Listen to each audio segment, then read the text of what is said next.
নমস্কার বন্ধুরা, আজকে আমি বানিয়ে নিব বোতা শাকের ঘন্ট। তার জন্য দেখুন বোতা শাকটা কেটে ধুয়ে পরিষ্কার করে নিয়েছি খুব সুন্দর।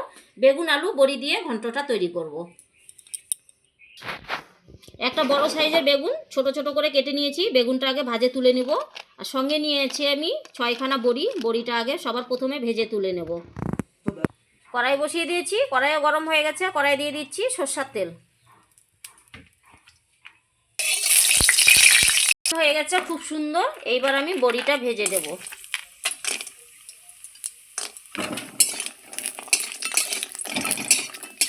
এই শীতের সময় শাক সবজি খেতে ভীষণ ভালো লাগে। নতুন বড়ি থাকে, বেগুন, শাক সবজি খেয়ে আরাম শীতের সময়।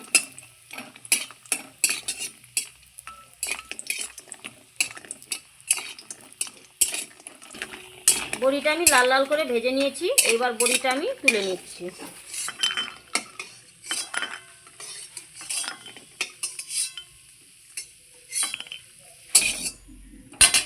ওই তেলে আমি কেটে ধুয়ে রাখা বেগুনগুলো ভেজে নিচ্ছি।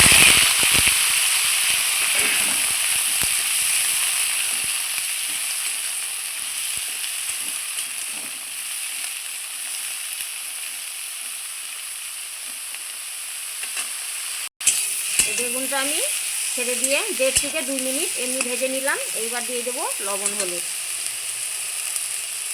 দেখুন সবার প্রথমে একটু লবণ দিয়ে দিলাম, তারপর সঙ্গে একটু হলুদ গুঁড়ো দিয়ে এটাকে আবারও ভালো করে আমি লাল লাল করে ভেজে নেব। বোতা শাকের ঘন্টটা বন্ধুরা আপনারা তো এক একজন এক এক রকম করে খেয়েছেন। ঠিক আমি যেইভাবে করছি একবার হলেও এইভাবে বানিয়ে খাবেন, দেখবি আশা করি আপনাদের সকলের ভালো লাগবে।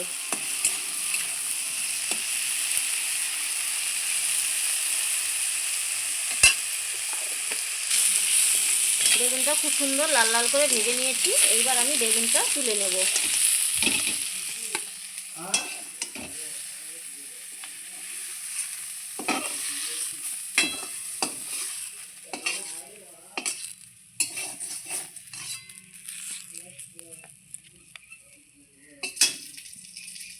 ওই কড়াইয়ে আমি আবারও সরষের তেল একটু দিয়ে দিচ্ছি শাকটা করার জন্য। ফোড়নে দিয়ে দিচ্ছি একটু রসুন। এত করা রসুন দিয়ে দিলাম ফোড়নে। একটু নাড়চাড় করে নেব, তারপরে ছেড়ে দেবো বোতা শাক।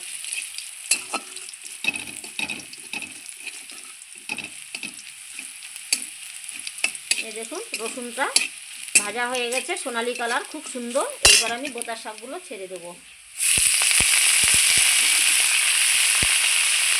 বোতা শাকগুলো এত জ্বালা যে বোতা শাকটা কাটতে হয়নি, গোটা গোটা বোতা শাকগুলোই দিয়ে দিয়েছি।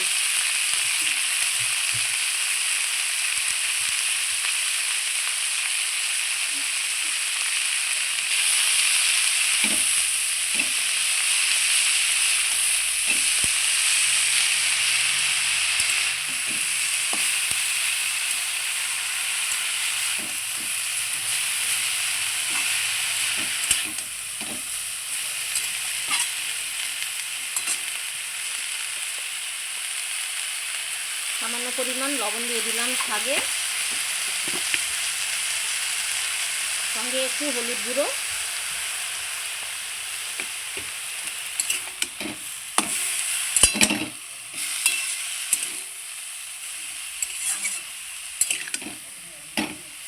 দেখুন জ্বালা শাক নাড়তে নাড়তেই কতটুক শাক হয়ে যাচ্ছে, এক কড়াই শাক। দেখুন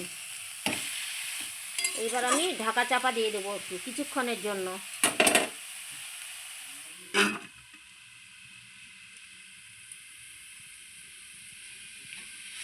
5 মিনিট পর ঢাকাটা খুলে দেখে নিচ্ছি।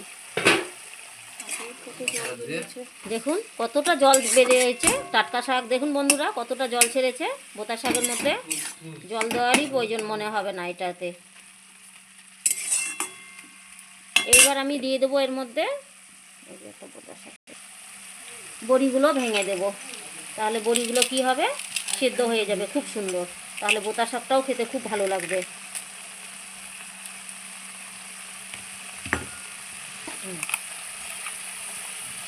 বন্ধুরা দিয়ে দিচ্ছি আদা জিরা কাঁচা লঙ্কা বাটা।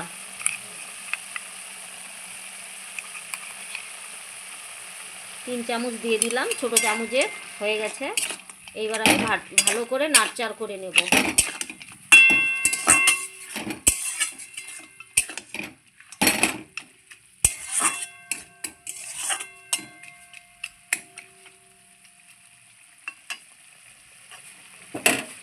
এবার আমি আবারও ঢাকা চাপা দিয়ে দিব কিছুক্ষণের জন্য।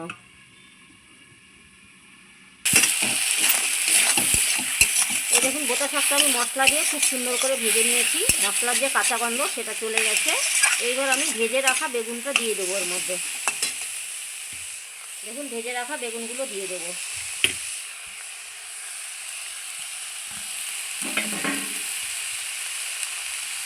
এবার এই বেগুনটা দিয়ে আমি নাড়চাড় করে নেব খুব সুন্দর করে।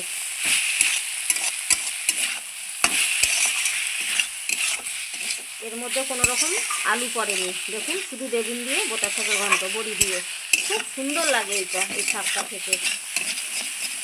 অনেকে বেগুন মূলো সব কিছুই দিয়ে দেয়, দেখুন আমি শুধু বেগুন দিয়ে করেছি, বেগুন বড়ি।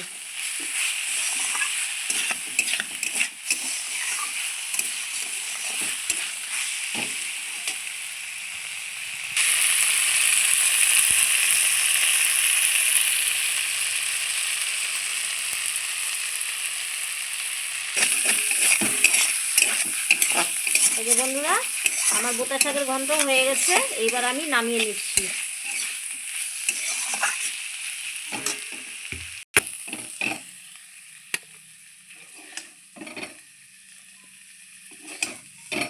আমার বড়িটাও খুব সুন্দর সেদ্ধ হয়ে গেছে, আর বেগুন ভাজাগুলো দেখুন গোটা গোটা গোটা গোটা রয়েছে।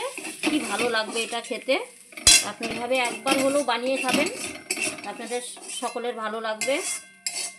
আমার এই যদি রান্নাটা বোতা শাকটা যদি আপনাদের ভালো লেগে থাকে অবশ্যই কমেন্ট করবেন, লাইক করবেন, শেয়ার করবেন, সাবস্ক্রাইব করবেন সঙ্গীতা রীতা কিচেনে। আর ফেসবুকে যদি দেখে থাকেন অবশ্যই ফলো করবেন বন্ধুরা। ধন্যবাদ।